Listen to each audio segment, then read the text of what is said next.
Hey Crestwood, happy Wednesday to you. Hope you all are doing well today. And it's July 15th, the middle of the month. Can't believe how fast the summer is going. We're gearing up here for Vacation Bible School, which starts on Sunday. It's going to be a star-studded event with the theme of lights, camera, action. Can't wait to share this with the kids and help them grow closer to Jesus as we have a lot of fun next week. But for now, I'm honored to bring you this devotional for this Wednesday, July 15th. Some of you know that this past Sunday, I was not at Crestwood, but I was preaching at Cynthiana Christian Church. We did a pulpit swap with their interim minister, Jim Abernathy, who preached here at Crestwood. And I had the honor of preaching at Cynthiana. I'd never been to the church before, so I love going to a new place and just seeing how they do worship, how their space is arranged, how Sunday morning flows. It's always such a fascinating experience for me and a great learning experience. I loved being at Cynthiana. The people were so friendly and so welcoming. Their sanctuary is so uniquely shaped with the choir loft kind of back over one shoulder and the pews coming all the way around to off the other shoulder. So just a great space to bring everybody in and to build community. But I messed up. I need to tell you how I messed up. So their order of worship is different. Every church's order of worship is different, and theirs is different from Crestwood. And one of the ways it's different is the preacher gets up to read the scripture passage that he or she is going to preach on, and then they sit down because there is usually special music there, like a choir anthem or a solo, and then they get back up and preach. And Jim had told me about that. He's like, now this is different than Crestwood. Be mindful of that. So the whole drive out to Cynthiana, I'm thinking, don't forget about the special music. Don't forget about the special music. So what happens? I get up, I read Psalm 46, which I was preaching on, and I launch right into the sermon. And so I'm starting the sermon, and I'm not getting much feedback from the congregation. It feels like that they're distracted. And finally, I look in the back, and the sound guy is frantically waving at me. And I'm like, oh, what, is my microphone not on? And he's like, you forgot the special music. And I look to the choir loft, and there's a guy just kind of standing there in front of a microphone looking out at everybody. And I'm like, oh no, I completely forgot. I am so sorry. So I sat down, and then this guy sang this beautiful solo. And I stood back up, and I went to the pulpit, and I went, do I preach now? Is now okay time to preach? And we all had a chuckle about that.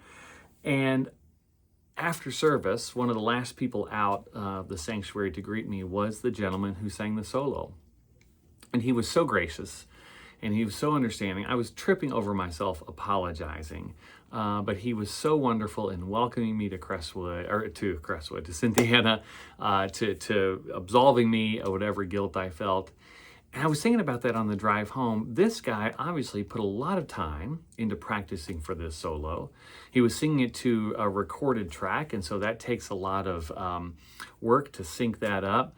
It was a song that was beautifully done, but was not easy to sing. And I think, how would I have felt if I stood up there to sing this solo that I had been working on for weeks, and this Yahoo guest preacher just completely forgets about me and blows through it? I would probably be a little upset about that. I certainly don't know that I would make an effort to greet him and thank him for his sermon after the worship service. That's grace. This man extended me such grace in knowing I did not intentionally try to mess up his solo. I did not try to take away that gift that he was sharing, but I'm not perfect, and none of us are. And so I thought, boy, how would I change how I interact with someone who has messed up based on how this guy treated me? And it certainly gave me a lot more sensitivity and a lot more understanding of grace when you're on the receiving end of that. I still beat myself up the whole way. God, I can't believe I forgot about this guy's solo. And yet he offered me forgiveness without me even asking for it. I think in our world, one of the challenges is we're not quick with forgiveness. We will withhold it. We will offer it begrudgingly. We will wait for someone to ask for it. And this guy, when he walked up to me to greet me, he's like, don't even worry about it. It was fine. It all worked out great. I loved your sermon. Thanks for being here. Wow, the power of leading with forgiveness instead of leading with, here are all the ways you've wronged me, but yeah, I'll think about forgiving you. What a gift to me, the one who had made the mistake, to be given forgiveness without even asking.